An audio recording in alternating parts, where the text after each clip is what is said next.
Refined Awami লীগের পরিকল্পনা ভারতের দেয়া বলে মন্তব্য করেছেন জাতীয় নাগরিক পার্টির মুখ্য সংগঠক সার্জিস আলম। শনিবার বিকেলে পঞ্চগড় শেরে বাংলা পার্ক এলাকায় এক মতবিনিময় সভা শেষে তিনি কথা বলেন। সার্জিস আলম বলেন, বিডিআর হত্যাকাণ্ড ঘটিয়েছে আওয়ামী লীগ। শাপলা চত্বরে নিরীহ আলেমদের ও ২৪ গণঅভ্যুত্থানে ছাত্র জনতা হত্যাকারী আওয়ামী লীগ এদেশে রাজনীতি করতে পারবে না। নির্বাচন প্রসঙ্গে তিনি আরও বলেন, জাতীয় পার্টিকে ধরে আওয়ামী লীগকে নির্বাচনে আনার চেষ্টার মাধ্যমে অনেকে দেশে গৃহযুদ্ধ বাঁধাতে চায়। তাই আওয়ামী লীগের মতো তাদেরও সকল কার্যক্রম নিষিদ্ধ করতে হবে।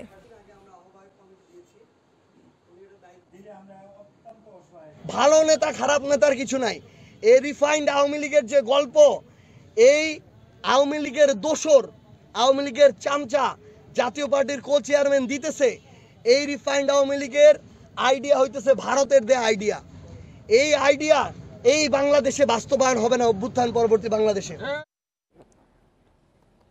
নির্বাচন ঘিরে দেশ অস্থিতিশীল করা হচ্ছে বলে অভিযোগ করেছে বিএনপি। দলটির স্থায়ী কমিটির সদস্য মির্জা আব্বাস বলেন, বিভিন্ন স্থানে হামলা, মাজার ভাঙচুর কোনো বিচ্ছিন্ন ঘটনা নয়। নির্বাচনকে বাধাগ্রস্ত করতেই এসব করা হচ্ছে। আরেক অনুষ্ঠানে রুহুল কবির রিজভী বলেন, কবরে হামলার ঘটনা আন্তর্জাতিক ষড়যন্ত্র। শনিবার রাজধানীতে আলাদা অনুষ্ঠানে নেতারা এসব কথা বলেন। শুক্রবার রাজবাড়ীর গোয়ালন্দে তৌহিদি জনতার ব্যানারে এক দরবার শরীফে হামলা ও ভাঙচুর চালানো হয়। পরে কবর থেকে লাশ তুলে আগুন দেয় তারা। এ ঘটনায় সারা দেশে আলোচনা সমালোচনার সৃষ্টি হয়। শনিবার দুপুরে গণ অধিকার পরিষদের সভাপতি নুরুল হক নূরের শারীরিক অবস্থার খোঁজ নিতে ঢাকা মেডিকেল কলেজ হাসপাতালে যান বিএনপির স্থায়ী কমিটির সদস্য মির্জা আব্বাস। এ সময় তিনি বলেন, বিভিন্ন স্থানে হামলা, মাজারে ভাঙচুর কোনো বিচ্ছিন্ন ঘটনা নয়। নির্বাচনকে বাধাগ্রস্ত করতে একটি পক্ষ এ ধরনের কাজ করতে পারে বলেও মন্তব্য করেন তিনি। এগুলো আসলে বিচ্ছিন্ন কিছু না। নির্বাচনটা সামনে রেখে এই ধরনের আরও অনেক কিছু সামনে আপনার দেখতে পাবেন, যাতে নির্বাচনটা না হয়। একটা শ্রেণীর লোক চাচ্ছে যাতে নির্বাচন না হয়। বিশ্বের একজন পরাক্রমশালী নেতার মুখের বক্তব্য শুনেছি, তাতে আমার মনে হচ্ছে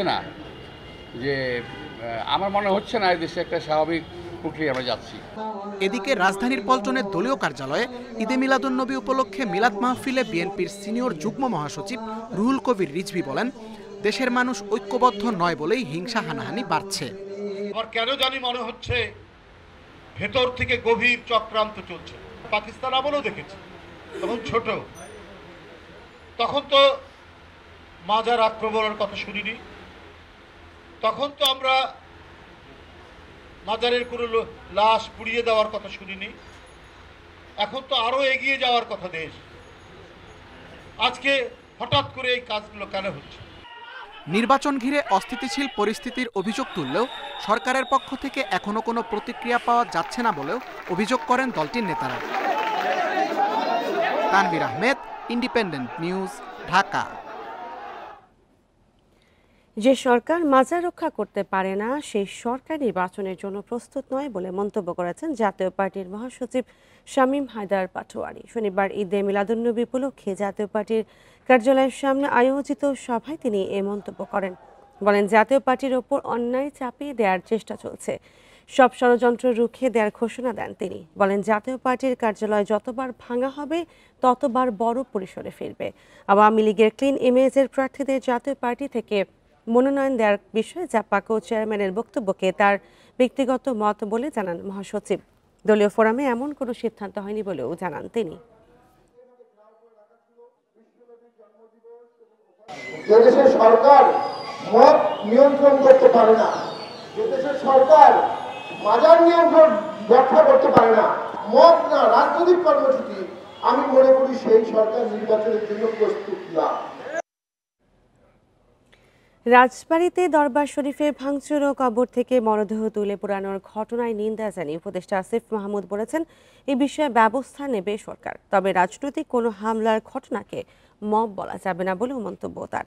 শনিবার রাজধানীতে এক অনুষ্ঠানে উপদেষ্টা বলেন, নির্বাচনের আওয়ামী লীগের কোনো সুযোগ না থাকায় এসব ষড়যন্ত্র চলছে। শনিবার সকালে রাজধানী শেরে বাংলা কৃষি বিশ্ববিদ্যালয় মিলনায়তনে আয়োজন করা হয় পল্লী দারিদ্র্য বিমোচন ফাউন্ডেশনের নতুন কর্মকর্তা কর্মচারীদের ওরিয়েন্টেশন অনুষ্ঠান। এতে প্রধান অতিথি স্থানীয় সরকার উপদেষ্টা আসিফ মাহমুদ বলেন, কোনো দলের নয়, যোগ্যতার ভিত্তিতে নিয়োগ হলে সে জনবলই রাষ্ট্রের সম্পদ। স্বচ্ছতা এবং ঘুষ কিংবা স্বজনপ্রীতির বাইরে থেকে স্বচ্ছভাবে নিয়োগ দেওয়া যায়, তাহলে যারা নিয়োগ পাবে তারা সকলেই আমার সম্পদ, তারা সকলেই দেশের সম্পদ। পরে সাংবাদিকদের প্রশ্নে রাজবাড়ীতে কবর থেকে মরদেহ তুলে পুড়িয়ে দেওয়ার ঘটনাকে নিন্দনীয় বলে মন্তব্য করেন উপদেষ্টা। জানান, স্থানীয় কর্মকর্তাদের দায়িত্বে অবহেলার প্রমাণ পেলে ব্যবস্থা নেওয়া হবে। মাজার সহ যে কোনো এই ধরনের প্রতিষ্ঠানে হামলা সরকার প্রশ্রয় দেবে না।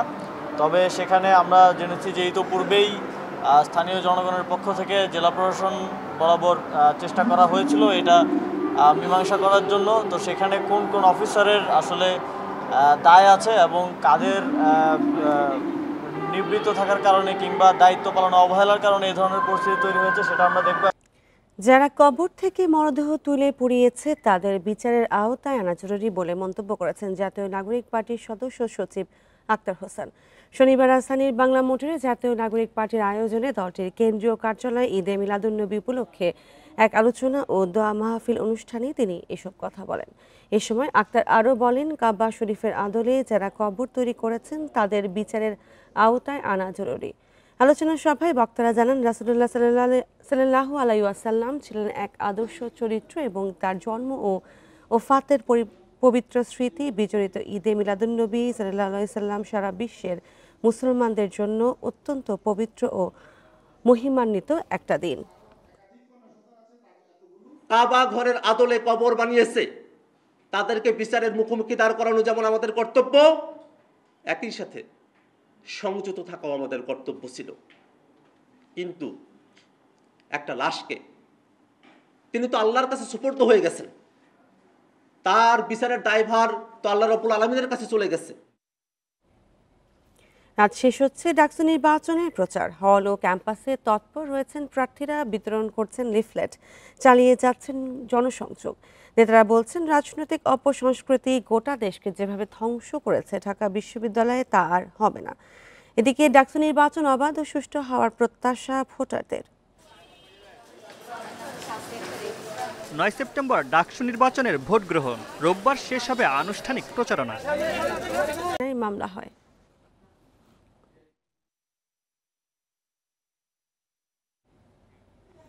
কিশোরগঞ্জে নরসুন্দা নদীতে অপরিকল্পিতভাবে সেতু নির্মাণের কারণে নদীর গতিপথ পরিবর্তনের শঙ্কায় স্থানীয়রা। এতে ব্যাহত হবে নৌযান চলাচল। এই বিষয়ে এলজিইডি কর্মকর্তাদের উদাসীনতাকে দায়ী করছেন এলাকাবাসী। এর পরিবেশ আন্দোলনকারীদের মতে, এ ধরনের অপরিকল্পিত সেতু নির্মাণের কারণে জনভোগান্তি কমার বদলে বাড়ছে। কিশোরগঞ্জের নরসুন্দা নদীর উপর গত 7 অক্টোবর সেতু নির্মাণের কাজ শুরু করে এলজিইডি। সদর উপজেলার রঘুখালী এলাকায় 40 মিটার দীর্ঘ সেতুটির কাজ 40% শেষ। কিন্তু এরপরই দেখা দেয় বিপত্তি। এলাকার লোকজন অভিযোগ করছেন, ত্রুটিপূর্ণভাবে সেতুটি নির্মাণের কারণে নদীর পানি প্রবাহ বাধার মুখে পড়বে। নৌকা চলাচলের মতো পর্যাপ্ত উচ্চতাও রাখা হয়নি বলে দাবি তাদের। ইঞ্জিনিয়ার যে কিভাবে এত নিচু করে ব্রিজটার প্ল্যানটা পাস করলো, এটা আসলে আমরা এলাকাবাসী আসলে বোধগম্য নয়। এটা তো কোনো ব্রিজ হইতেছে না, এটা ব্রিজের মধ্যে পিলার হয় বা ব্রিজ অনেক উঁচু হয়, এটাতে 2 দিন পরে কোনো নৌকা যাইতে পারবে না। অপরিকল্পিতভাবে সেতু নির্মাণে তার সুবিধার বদলে জনদুর্ভোগের কারণ হবে বলছেন বিশিষ্টজনেরা। নদীর গতিপথ স্বাভাবিক রাখতে নতুন করে সেতু প্রকল্প হাতে নেয়ার দাবি বাংলাদেশ পরিবেশ আন্দোলনের। ব্রিজের গার্ডার দিয়ে অলরেডি নদীটাকে মেরে ফেলা হয়েছে এবং এইখানে ব্রিজ যেভাবে করার কথা এইভাবে না করে তারা এটা টোটালি একটা বাঁধের মতো করে দিছে এবং নদীর যে মৃত্যুর জন্য যে দায়ী এই অপরিকল্পিত ব্রিজগুলো।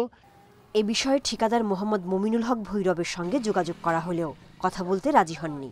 এদিকে অভিযোগের বিষয়ে নিজের দায় এড়িয়ে যান স্থানীয় সরকার প্রকৌশল অধিদপ্তরের কর্মকর্তা। কর্মরত ছিলাম না, এটা ডিটেলসটা আমি এই মুহূর্তে আমার জানা নেই। তবে এটা ডিজাইনটা সদর দপ্তর থেকে হয় বা এখান থেকে যেটা সার্ভে করে গেছে সেই সার্ভে রিপোর্টের বেসিসে হয়েছে। যদি কোনো ভুল ত্রুটি থাকে এটা ওনারা বিবেচনা করবে। সেতুটি নির্মাণে খরচ ধরা হয়েছে 2,34 লাখ টাকা। 11 মাসে শেষ হয়েছে 40% কাজ, বাকি 60% আগামী মাসে শেষ করার কথা রয়েছে। Independent news. কোনো নেতা বা সরকারি উচ্চপদস্থ কর্মকর্তা নয়, অনুষ্ঠানে মূল অতিথি সাধারণ কৃষকরা। এদেশের প্রেক্ষাপটে যা মনে হতে পারে কাল্পনিক, কিন্তু গাজীপুরের কাপাসিয়া এলাকায় সেটাই বাস্তবে ঘটল। কৃষি কথা নিয়ে ব্যতিক্রম এই অনুষ্ঠানের আয়োজন করেছে উপজেলা কৃষক দল। অতিথিরা মঞ্চে এসে পৌঁছেছেন। গাজীপুরের কাপাসিয়ায় প্রামাণ্যচিত্র কৃষি কথার প্রদর্শনী হলো। এতে তুলে ধরা হয়েছে বিএনপির রাষ্ট্র সংস্কারের ৩১ দফার ২৭তম দফা। অনুষ্ঠানে প্রধান ও বিশেষ অতিথি ছিলেন কৃষকরা। প্রামাণ্যচিত্রে ফুটে উঠেছে কৃষকের জীবনের কঠিন বাস্তবতা, চ্যালেঞ্জ এবং অবহেলার ছবি। অনুষ্ঠানেও ১৫ থেকে ২০ জন কৃষক তাদের জীবনের গল্প শোনান। অধিক ভর্তুকি দিয়ে হলেও বিশেষ করে ধান উৎপাদনের জন্য কৃষকদের যতটুকু সম্ভব সহযোগিতা করেন। কৃষি কাজ করতে গেলে আমরা দেখি যে এই কাজে আমাদের লাভ নেই, আমরা ক্ষতিগ্রস্ত হই। প্রামাণ্যচিত্রটি নির্মাণ করেছেন বিএনপির সাবেক সাংগঠনিক সম্পাদক হাবিবুর রহমান। তিনি বলেন, কৃষকরা শুধু ফসল ফলান না, তারা রাষ্ট্র গঠনের কারিগরও। রিসার্চ টিম দীর্ঘদিন পরিকল্পনা করে রিসার্চ করে একটি জিনিস বের করেছেন যে কৃষকদের এই সমস্যার সমাধান করতে একটি জিনিস করা যেতে পারে, আর তার নাম হচ্ছে ফার্মার্স কার্ড। আগামী নির্বাচনে বিএনপি জয়ী হলে কৃষকদের জন্য কাজ করার প্রতিশ্রুতি দেন নেতারা। আসুন আমরা সকলে ঐক্যবদ্ধ থাকি। ১৭ বছরের জঞ্জাল চলে গেছে, এখন আমরা সকলে ঐক্যবদ্ধভাবে প্রতিজ্ঞাবদ্ধ হই, সকল অধিকার আমরা সমুন্নত রাখবো এবং অধিকার নিশ্চিত করব। নির্বাচনের আগে বিভিন্ন জেলা ও উপজেলায় প্রদর্শিত হবে কৃষি কথার নামের এই প্রামাণ্যচিত্র। বাধার কারণে সাময়িক বন্ধ হলেও কক্সবাজারের বাকখালী নদীকে অবশ্যই অবৈধ দখলমুক্ত করা হবে, এ কথা জানিয়েছেন পরিবেশ উপদেষ্টা সৈয়দা রেজওয়ানা হাসান। শনিবার রাজধানীতে এক অনুষ্ঠানে তিনি বলেন, মূলধারার গণমাধ্যম অনেক সংবাদ এড়িয়ে গেলেও সামাজিক যোগাযোগ মাধ্যমে তা ঠিকই উঠে আসছে। পরিবেশ রক্ষায় এর ভূমিকা গুরুত্বপূর্ণ বলে মনে করেন তিনি। রাজধানীর সিডাপ মিলনায়তনে ঢাকার জলাধার পুনরুদ্ধার চ্যালেঞ্জ ও সম্ভাবনা শীর্ষক নগর সংলাপের আয়োজন করে সাংবাদিকদের একটি ফোরাম। আলোচনায় উঠে আসে নদী, খাল, পুকুর দখল সহ পরিবেশ বিপর্যয়ের নানা দিক। বছরের পর বছর এসব কর্মকাণ্ড চলায় উদ্বেগ প্রকাশ করেন বক্তারা। এ সময় পরিবেশ বাঁচাতে সরকারের নানা উদ্যোগের কথা তুলে ধরেন উপদেষ্টা সৈয়দা রেজওয়ানা হাসান। নানা প্রতিবন্ধকতার মুখোমুখি হতে হচ্ছে বলেও জানান। কক্সবাজারে বাধার মুখে অভিযান বন্ধ হলেও বাঁকখালী নদী দখলমুক্ত করা হবেই বলেন উপদেষ্টা। বাঁকখালী নদীকে আমরা অবশ্যই দখলমুক্ত করব। সেজন্য আমরা রাজনৈতিক সমর্থন যেন পাই, প্রশাসনিক সমর্থন যেন পাই। আজকে সেই বাঁকখালী নদী ভাঙতে পরিবর্তিত পরিস্থিতিতে বাধা কেন, বাঁকখালী নদীর দখল ভাঙতে, সেই প্রশ্নের উত্তর আমাদেরকে অবশ্যই খুঁজতে হবে। পরিবেশ রক্ষায় আইনি কাঠামো প্রয়োগ ও সদিচ্ছায় জোর দেন তিনি। অনেক সময় মূলধারার গণমাধ্যমে সংবাদ এড়িয়ে যাওয়ার প্রসঙ্গও টানেন উপদেষ্টা। জনগণকে সবসময় জলাশয় রক্ষায় ঐক্যবদ্ধ থাকতে হবে এবং তার সমর্থনটা তাকে প্রকাশ করতে হবে। যদি মূলধারার গণমাধ্যম প্রকাশ নাও করে রাজনৈতিক বিবেচনায়, এখন তো সামাজিক যোগাযোগ মাধ্যম আছে, সেখানে আপনারা মতামত লিখবেন, সেখানে আপনারা প্রতিবাদ দিবেন, ঠিক যেভাবে আপনারা সাদা পাথরের প্রতিবাদ দিয়েছিলেন বলে আমাদের পক্ষে কাজটা সহজ হয়েছিল। উপদেষ্টা বলেন, ঢাকার আশেপাশে 5টি নদী ও 40টি খাল খননের কাজ চলছে। পয়ঃনিষ্কাশনের বর্জ্য ব্যবস্থাপনাও বিবেচনায় রয়েছে। অনুষ্ঠানে নগর উন্নয়ন ও পরিবেশ বিষয়ে প্রতিবেদনের জন্য ইন্ডিপেন্ডেন্ট টেলিভিশনের তালাশ সহ কয়েকটি গণমাধ্যমের প্রতিবেদককে তুলে দেওয়া হয় পুরস্কার। Shahadat Swapan, Independent News, Dhaka. Saint Martin দ্বীপে আগুন নিয়ন্ত্রণে নেই সরকারি কোনো ব্যবস্থা, এমনকি দ্বীপের বেশিরভাগ রিসর্ট হোটেলে অগ্নি নির্বাপক ব্যবস্থা না থাকায় ঝুঁকিতে পর্যটকরা। এতে দুর্ঘটনার শঙ্কায় থাকতে হয় এলাকাবাসী ও পর্যটন ব্যবসায়ীদের। সীমিত পরিসরে দ্বীপে ফায়ার সার্ভিসের একটি ইউনিট স্থাপনের দাবি তাদের। বাংলাদেশের মূল ভূখণ্ড থেকে বিচ্ছিন্ন দ্বীপ সেন্ট মার্টিন। চলতি বছরের জানুয়ারিতে সেন্ট মার্টিন দ্বীপের 2টি রিসোর্টে আগুনে পুড়ে ছাই হয়ে যায় সবকিছুই। এরপরে দ্বীপে অগ্নি নির্বাপন ব্যবস্থা নিয়ে ওঠে প্রশ্ন। প্রবাল এই দ্বীপে অন্তত 12,000 মানুষের বসবাস, অথচ তাদের নিরাপত্তায় নেই আগুন নেভানোর কোনো ব্যবস্থা। সমুদ্রবেষ্টিত এই দ্বীপে অগ্নি নির্বাপন ব্যবস্থা চালু করা সহজ বলছেন দ্বীপবাসী। যে পরিমাণ আগুন, এটা আসলে ওই হাতে ম্যানুয়ালভাবে নিবানো সম্ভব না, অর্থাৎ পুরা ছাই হয়েছে তারপরেই। আগুন লাগলে তো করার কিছু নেই এখানে, আগুন যে নিয়ন্ত্রণের এখন কোনো ধরনের মাধ্যম না সরকারিভাবে। আগুন নেভানোর জন্য যদি ওইখান থেকে লোক পাঠায়, একটা যদি এখানে কোনো ভবন করে তখন এটা একটু দেশবাসীর জন্য একটু নিরাপদ হয়। দ্বীপে ফায়ার সার্ভিস স্টেশন স্থাপনে মন্ত্রণালয়ে চিঠি পাঠানো হয়েছে বলে জানান জেলা প্রশাসক। এই মুহূর্তে ফায়ার সার্ভিসের কোনো ডেভেলপমেন্ট নেই, এটি বাস্তবতা। তবে এটি থাকাটা সমীচীন, যেহেতু এখানে পর্যটকরা যান বছরের একটা বিশেষ সময়। এছাড়া যেহেতু আমাদের স্থানীয় ব্যক্তিবর্গ, স্থানীয় যারা বাসিন্দা যারা আছেন সেন্ট মার্টিনে, তারাও যেহেতু থাকেন, তাদের জন্য এটি জরুরি। আগুনের ক্ষয়ক্ষতি এড়াতে ও পর্যটকদের নিরাপত্তায় দ্রুত ফায়ার সার্ভিস স্টেশন স্থাপনের দাবি দ্বীপের বাসিন্দাদের। তৌফিকুল ইসলাম, ইন্ডিপেন্ডেন্ট নিউজ, কক্সবাজার।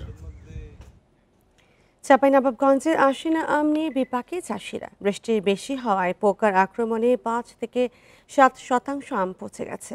এছাড়া বাজারে চাহিদা কম হওয়ায় উৎপাদন খরচ তোলা নিয়ে শঙ্কায় তারা। এদিকে মাছি পোকার আক্রমণ রোধে ফেরোমন ফাঁদ ব্যবহারের পরামর্শ কৃষি বিভাগের।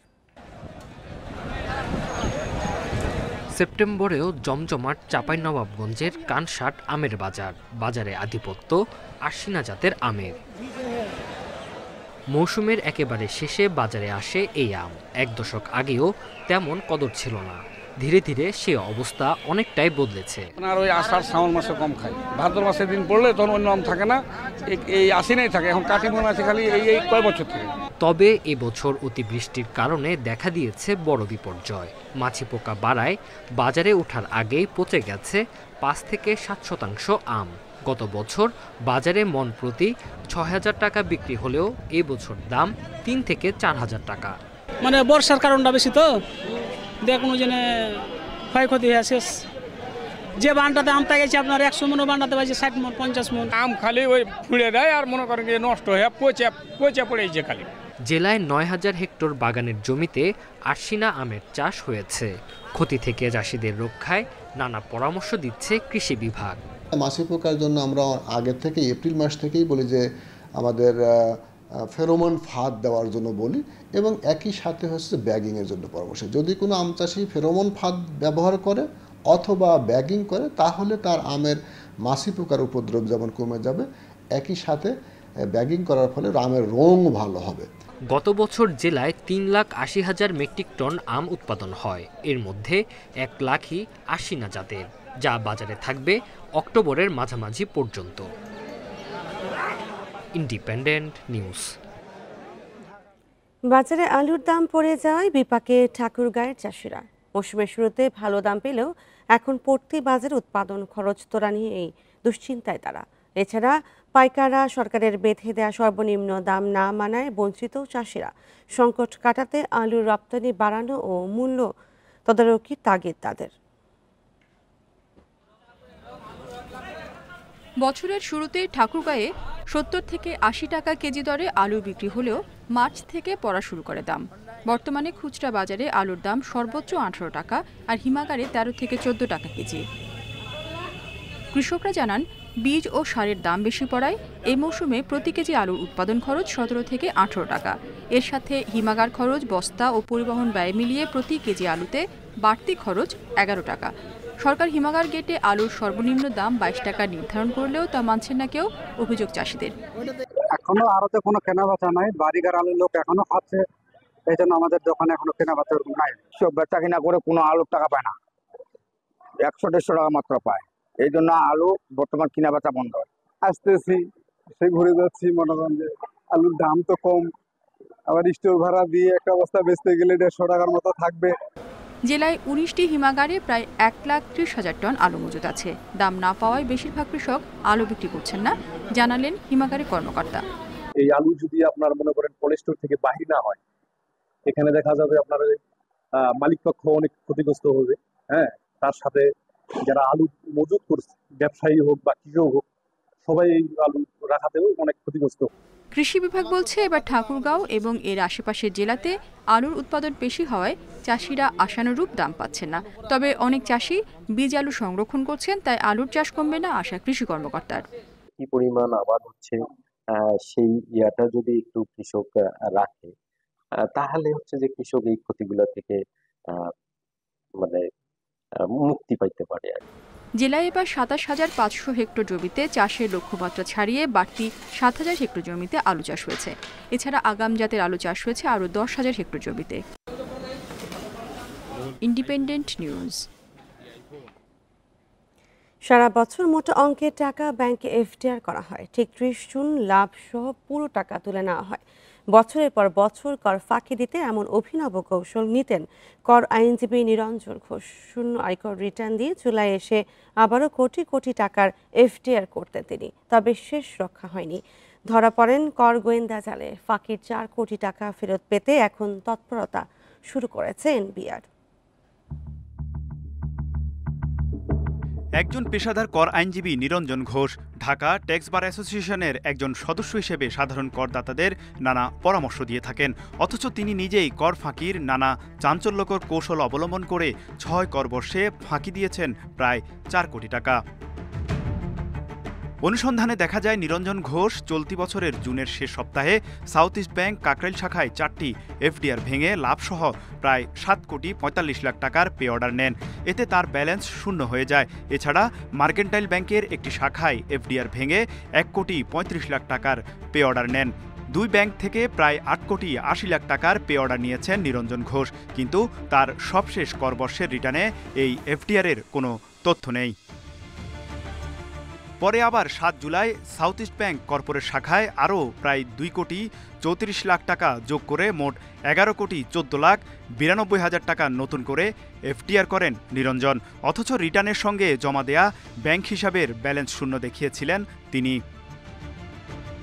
আয়কর রিটার্নে নিজ নামে ২টি ব্যবসা উল্লেখ করলেও কর গোয়েন্দাদের একটি ব্যবসার কোনো প্রমাণ দেখাতে পারেননি তিনি। বিশ্লেষকরা বলছেন এই বছর থেকে সবার ই রিটার্ন বাধ্যতামূলক হওয়ায় করদাতার তথ্য ব্যাংক থেকে স্বয়ংক্রিয় যাচাই করা সম্ভব।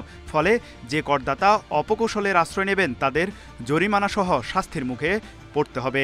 এফডিআর হতে পারে, ব্যাংক ব্যালেন্স হতে পারে, তার ফ্ল্যাট হতে পারে, জমি হতে পারে, শেয়ারে বিনিয়োগ হতে পারে, নানাভাবে তার যদি কোনো বিনিয়োগ থেকে থাকে তাহলে সেটা যদি অপ্রদর্শিত থেকে যায় তো যখন উদ্ঘাটিত হবে তখন তাকে প্রয়োজনীয় ব্যাখ্যা প্রদান করতে হবে।